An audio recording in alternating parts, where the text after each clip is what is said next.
Most of you may already know I enjoy Squigly's gameplay and tools a lot. I talked about her moveset on a previous video, but it's worth repeating for the sake of this review. She has a lot of excellent assets at her disposal, ranging from meter control in Battle Opera and Inferno of Leviathan, buff removal with Dragon Bite and occasionally Silver Cord, armor break with Dragon Drop, and curse in Dragon Punch and Rage of the Dragon. Other miscellaneous stuff would include her immunity taunt for debuff coverage and center stage, a very niche move due to the lack of need to control neutral, but it's been proven that it can have occasional utility, mainly for combos.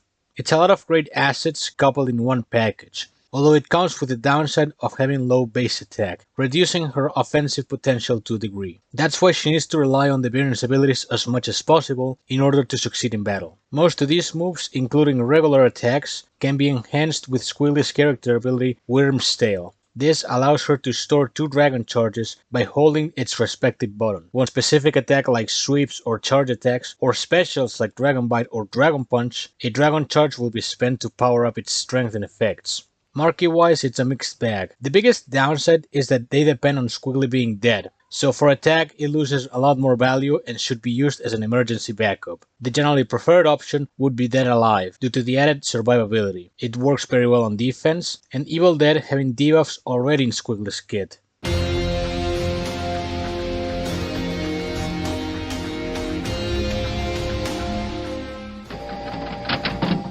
Stage Fright shares similarities with Underdog, a bronze variant with legitimate potential for rifts. A lot of people focus on the Doom and Blockbuster finisher, but that's nearly useless and pales in comparison to the Hex and Curse at 25% health. These are 2 great debuffs that at first may look like they activate too late, but considering variants like Immoral Fiber, Assassin's Creed, and Blue Screen, especially when paired with stuff like Final Fight for example, it's still worth it if you time your attacks right. Not to mention, it's guaranteed to trigger. However, 2 issues arise. First being the resistance stat that can prevent either of the 2 debuffs. Second, Stage Fright has very poor attack, so without a good set she may take a fair while to get going. Additionally, High Ruler has become a potentially perfect replacement for her due to having higher stats, a similar ability, and more opportunities of triggering it. My back! My front and my back! Scared Stiff gets the questionable award of having the lowest attack in the game, but to be fair, she's better suited for defense anyway. It's too bad she can't do that well either. She can't suffer more than 5% damage on hit. Decent on concept, very poor in execution. It only means you need to hit her 20 times total to kill her. Not a difficult task to do, even with characters with low combo counts. The unflinching she gains can be annoying, but by the time she gains it, you'll probably have a blockbuster ready in order to ignore it. Some people may recommend her as a beginner's option. I say drop her the second you get anything else. Ay, por la raza que se me ha matado mi hijo.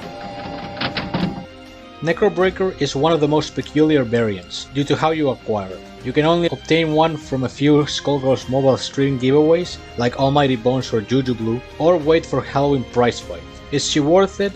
Honestly, not really. While the endless regeneration by a constantly charging tail is great, and the final stand on Fatal Hit is a nice second win, she lacks a lot of attack so she can be used effectively on offense, and it's not difficult to fight her in defense. She does have one niche as a potential Don't Poke the Viewer counter thanks to her low attack and healing. But much like Stage Fright, she'll need a good set and other variants will do a much more efficient job at it. Don't you lecture me with your $30 haircut!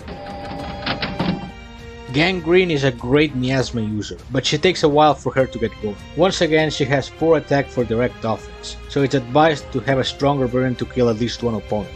Alternatively, you can let one of your teammates intentionally die and benefit from Miasma over its dead body. It can work, but yet again having team deaths for the benefit of one variant is not advised. Granted, her Miasma can be abused pretty well if you corner opponents, and her mitigate based on movement is a good bonus, but they both conflict with each other. In conclusion, she's a good variant, but needs a fair amount of setup. What?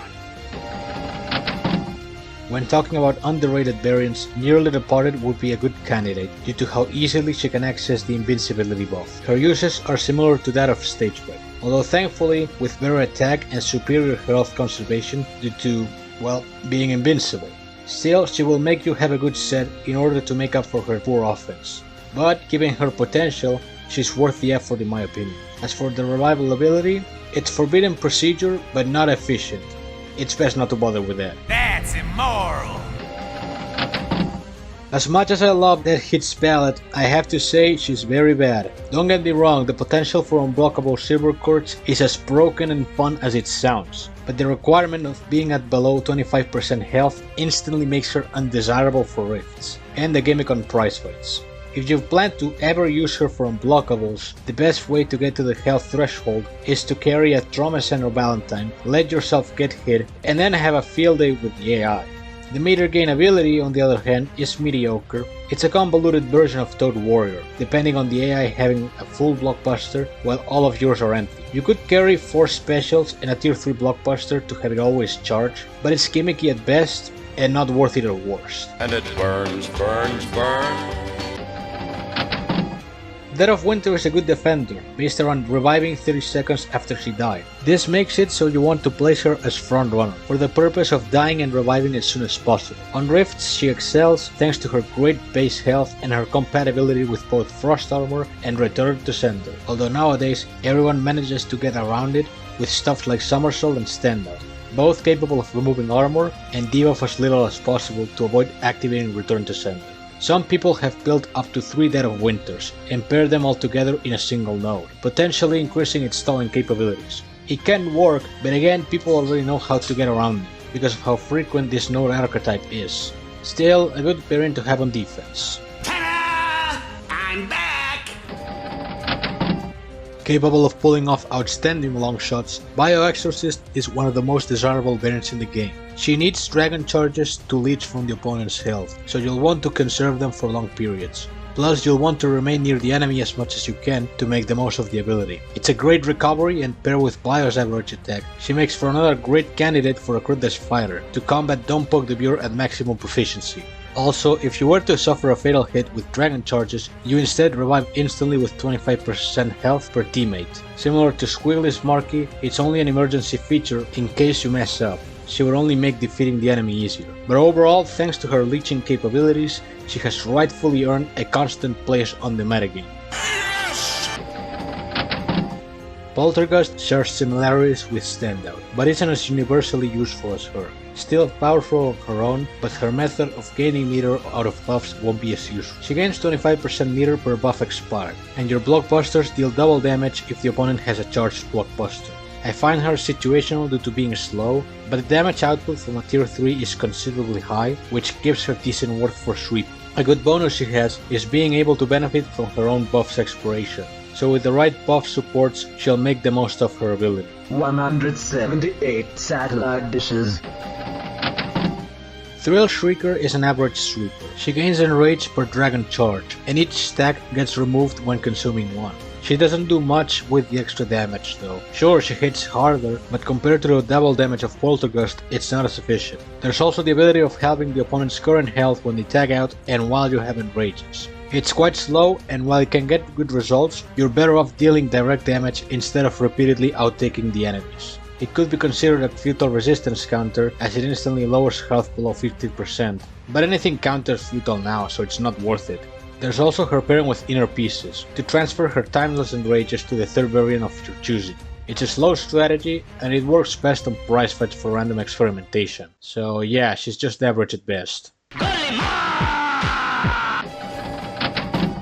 Blood Twisted is the big sister of Dead of Winter, known for the same combination of Frost Armor and Return to Sender, but has a far more aggressive ability. Instead of waiting for 30 seconds, instantly revives with 50% health, 5 stacks of thorns, and 5 random debuffs. Obviously the thorns will make it difficult for variants without buff removal, and will suffer a lot of recall damage if they were to attack her.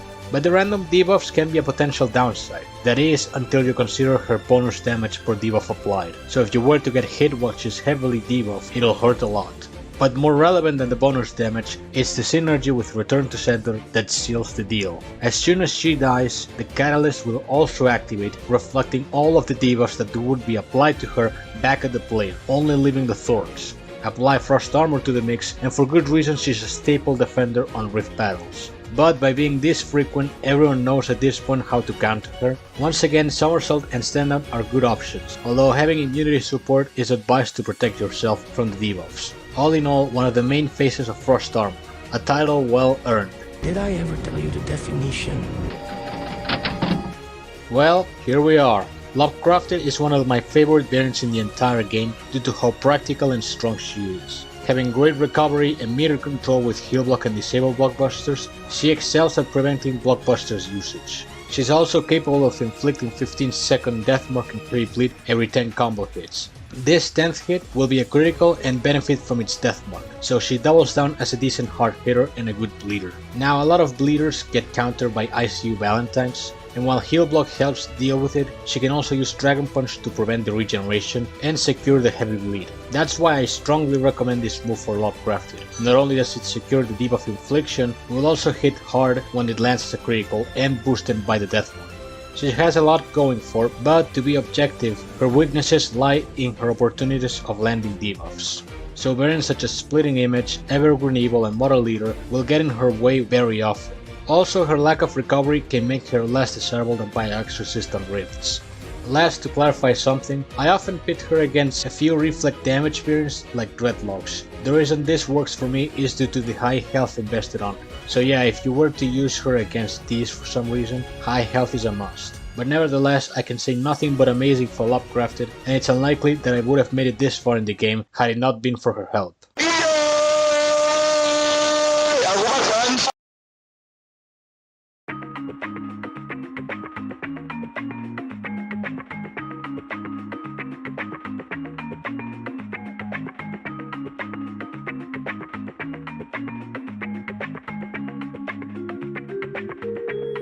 When is it coming out then? 2 weeks. 2 weeks? 2 weeks? 2 weeks?